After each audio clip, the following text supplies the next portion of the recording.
to take over 100 hours of a show and put video to it, just so it can be displayed on YouTube, is an interesting, complex tale. Starting with Fort Wayne in the 90s, alternative music like Third Eye Blind, Stroke 9, Everclear, they had a home on 96.3 The Edge. You could even get Squirrel Nut Zippers, Cherry Poppin' Daddies when that became big with Big Bad Voodoo Daddy. But the channel got bought out and we thought we were going to be without alternative music. The only options were hard rock from The Bear or WME soft pop, in which you would get some of the alternatives that you wanted in there.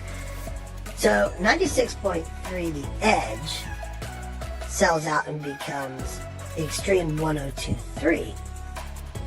And the sad part is it never was a great strong tower because it was all done from Churubusco, which is northeast of Fort Wayne, I believe. So the tower, it really took a lot just to get it out to us. I'm sure those channels are rocking today over there with different genres. So you could tell that 96.3 The Edge would blur with the one we fan vote named Extreme 102.3 and made Edge of Extreme, which would have a day show featuring alternative music and a pretty much limited night show of what you might listen to in the soundtrack of your life as you drive and night lights are turning on. But those two channels in Fort Wayne, well actually Churubusco, you can mail in, like my late cousin's band Label. He could mail in samples of his music and they had a local show for an hour. Or the Nobodies, which was our unsuccessful band from 97 to present. But it was something. But one of the biggest inspirations was a trip back in 1995 and a couple before that to Batesville, but that's the one I remember the most.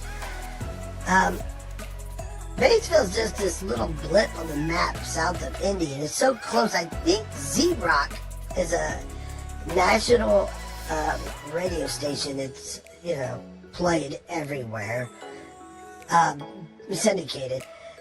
And I think it was coming from Ohio because Batesville was so close to that edge. That's my guess. But Batesville itself was just coffins. It's like the coffin capital of America. You would see funeral parlors left and right.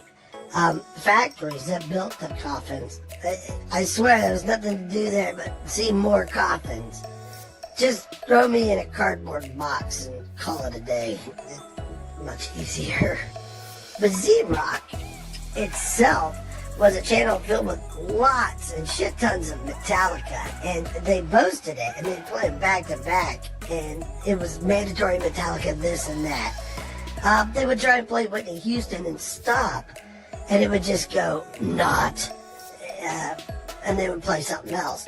It was a huge joke. It showed that there was personality and that it could be fun.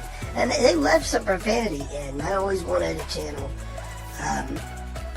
just like Jack's, to have non-singles. Don't worry about what you play, just play it.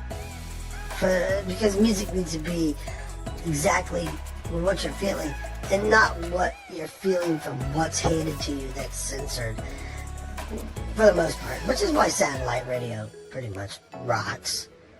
But along with that, you had great personalities, but you need a host like that, and you would have Robert Smith. The singer of The Cure rocks, and so does the Akron Doctor, but more like Robert Weston Smith. We're talking Wolfman. You'd have a personality that made the music worth it. You could hear these songs over and over, or maybe you didn't even like the music and the guy just ran the show. So you take all of these elements and you put them together and you get, in today's age, a channel that just won't be made ever again. because it took 15 different ideas to make one work. Anyways, I'm putting them together as fast as possible.